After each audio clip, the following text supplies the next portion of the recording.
Ma'am मेरा एक question था हाँ। कि जैसे ये सर्टिफिकेशन सारे आयुष मिनिस्ट्री की तरफ से मिलते हैं या फिर या कोई वो होते हैं, मतलब जैसे अगर किसी किस डॉक्टर को किस मतलब कोई आयुर्वेद प्रैक्टिस करना चाहता है या कोई यूनानी या वो प्रैक्टिस करना चाहता है तो उसके सारे सर्टिफिकेशन वगैरह वगैरह सब ये मिनिस्ट्री की तरफ से वो प्रोवाइड होंगे या मिनिस्ट्री की कैलिब्रेटेड तरफ से होता है? नहीं नहीं, वो तो कैसे है, जैसे मेडिकल कॉलेजेस होते हैं उसी प्रकार आयुर्वेद के भी कॉलेज होते हैं, होम्योपैथी के भी कॉलेज होते हैं, नेचुरोपैथी के भी कॉलेज अब खुल गए हैं। तो उन कॉलेजों में जो विद्यार्थी पढ़ करके ग्रेजुएशन कर लेते, अच्छा। जैसे एमबीबीएस की डिग्री होती है उसी तरह से बीएमएस की डिग्री होती है। के लिए जैसे एमबीबीएस डॉक्टर को अपना इंडियन मेडिकल एसोसिएशन के पास रजिस्ट्रेशन कराना पड़ता है, उसी तरह से जो आयुर्वेद की प्रैक्टिस करना चाहे या होम्योपैथी की करना चाहे उसे अपना रजिस्ट्रेशन उस ऑर्गेनाइजेशन उस बॉडी के साथ कराना पड़ता है। लेकिन इसके अलावा कोई भारत सरकार का दूसरा इसमें कोई रोल नहीं है, सिवाय इसके कि उनका एक रजिस्ट्रेशन उनको दे दिया जाए। तो जैसे बाकी सारे ड्रग्स के या इन सब के कुछ क्लिनिकल ट्रायल वगैरह ऐसा कुछ होता है, तो यहाँ आयुर्वेदिक के बारे में अभी कैसा हाँ, कुछ नहीं करने की सोचा है ना? नहीं तो एक समस्या हमारी वहां पर भी है कि आयुर्वेद तो तुम्हें पता है कि सदियों से यहाँ इस देश में चला आ रहा है। तो अब हो ये रहा है कि भारत सरकार ने एक पहला कदम उठाया, और मैं मानती हूँ कि ये पहला कदम है, इसी मैं थोड़ी सी आश्वस्त हूँ कि अगर ये पहला कदम है तो भारत सरकार दूसरा, तीसरा, चौथा, 10वां, 100वां कदम भी उठाएगी, ऐसी मैं आशा रखती हूँ, जो कि अभी तक नहीं हुआ है। लेकिन पहला कदम उन्होंने ये उठाया, उन्होंने ये कहा कि जो हमारे पुरातन ग्रंथों में जिस दवाई का वर्णन है, जैसे हमारे बहुत सारे पुरातन ग्रंथ हैं, चरक संहिता है, सुश्रुत संहिता है, माधव निदान है, और भी बहुत भट्ट है, ऐसे बहुत सारे ग्रंथ हैं। और उन ग्रंथों में उस जमाने के डॉक्टरों ने, उस जमाने के वैद्यों ने जो जो भी दवाई सिद्ध की, उसको उपयोग में लाया, उसका वर्णन है और उसके जो लाभ हैं वो बताए गए हैं। तो भारत सरकार ये कहती है कि वो जो 2000 साल पहले जो दवाइयाँ जो हमारे 2000 साल पहले के पूर्वजों ने जो सिद्ध कर दी, उनका उपयोग तो आप कर सकते हैं, उसमें कोई रोक नहीं है। अगर आप नया कुछ भी करना चाहते हैं तो उसकी मान्यता आपको किसी एलोपैथी के डॉक्टर से लेनी पड़ेगी, या एलोपैथी की जो इस तरह के रिसर्च के लिए जो एक कमेटी बनी हुई है आईसीएमआर, उससे आपको मान्यता लेनी पड़ेगी। अब आईसीएमआर कहती है हम क्यों देने लगे भाई आयुर्वेद के लोगों को मान्यता। तो ये झगड़ा जो है ये शाश्वत रूप से चल रहा है, जिसका कोई भी उत्तर भारत सरकार के पास नहीं है। और ये झगड़ा क्यों रिजॉल्व नहीं हो सकता, तो मुझे याद आता है कि पुणे में एक बहुत ही नामी वैद्य हुआ करते थे, उनका श्री नानल। तो नानल जी, उस मैं बात कर रही हूँ 70s 80s, 1975 से 80 के बीच की कभी, वो बहुत ही, मतलब ये समझ लो कि पुणे के उस जमाने के सबसे अच्छे डॉक्टर वैद्य नानल जी माने जाते थे। तो एक बार मैं उनसे चर्चा करने के लिए गई आयुर्वेद के बारे में,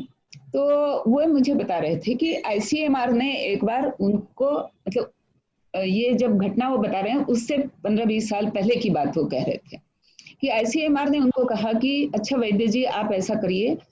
कि आप लोग हमेशा कहते हैं कि गुग्गुड़, गुग्गुड़ एक दवाई होती है आयुर्वेद में, तो वो बहुत ही कई रोगों पर उसका अच्छा इलाज हो जाता है। तो आप एक काम करिए, आप आईसीएमआर में आइए और हमें बताइए कि इसका एक्टिव घटक, इसका जो एक्टिव हिस्सा होता है, इसको हम अलग करेंगे और फिर हम उसकी टैबलेट बनाएंगे और वो हम रोगियों को देंगे और हम इस तरह से उसका परीक्षण करेंगे। तो नानल जी गए, उनके बताए हुए तरीके से उस गुड़ की जो एक्टिव जो उसका कंटेंट है उसको अलग किया गया, उसकी टैबलेट बनी, वो लोगों को दी गई और उसका कोई भी प्रभाव नहीं पड़ा रोगियों पर। तो नानल जी कहते हैं कि मैं बड़ा हैरान कि जो हम हमारे कई मरीजों को देते हैं और वो ठीक भी हो जाते हैं, और ये क्या कारण है कि जब हम इस एलोपैथी की पद्धति से इसकी टैबलेट बना करके दे रहे हैं तो वो इफेक्टिव नहीं हो रहा है। तो मैंने नानल जी से कहा कि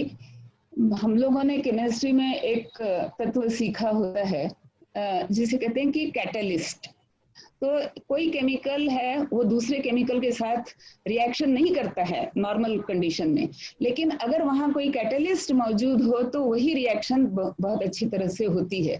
तो ये संभव है कि जब गूगल का आप जो उसका जो एक्टिव कंटेंट है उसको जब निकालते हैं तो उसके साथ जो मूलतः जो गूगल है उसमें जो उसके साथ कोई कैटलिस्ट रहा होगा वो उसमें नहीं उतर रहा है, इसलिए वो इफेक्टिव नहीं है। तो नानल जी कहने लगे कि हाँ, इसको हम लोग अपनी भाषा में, मतलब आयुर्वेद की भाषा में इस तरह से हम इसको बखान करते हैं कि हर वनस्पति का और हर दवाई का अपना एक रस वीर्य विपाक, ये आयुर्वेद का प्रिंसिपल है। वो कौन सा रस आपके पेट में जाकर के उत्पन्न करता है, फिर वो आपके शरीर में कौन से किस बात के तहत वो आपके शरीर में वीर्य की यानी सामर्थ्य की वृद्धि करता है, और उसका विपाक यानी उसका अंतिम परिणाम जो है वो आपके शरीर में कहाँ पे दिखेगा। तो ये रसवीर्य विपाक की थियरी है। तो इसलिए आप उसको जब समग्रता में जब देंगे, आयुर्वेद की पद्धति से जब देंगे तभी वो एक्टिव होगा, और जो एलोपैथी की पद्धति है कि उसका एक्टिव घटक बाहर निकालो फिर उसको टैबलेट बनाओ दो, उससे वो काम नहीं करेगा। तो मैंने कहा कि फिर आपने ये बात आईसीएमआर को क्यों नहीं समझाई।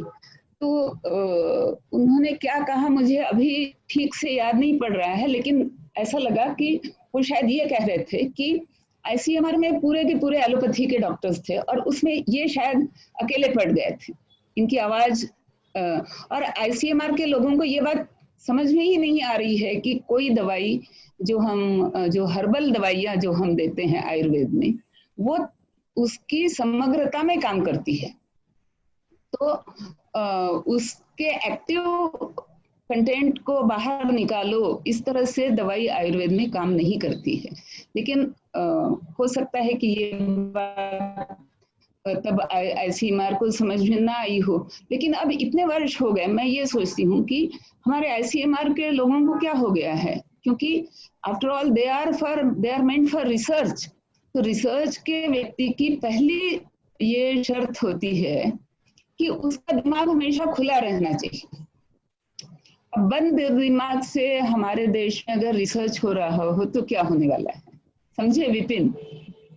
तो इसलिए हमारे दिमागों के ताले खोलने बहुत जरूरी है,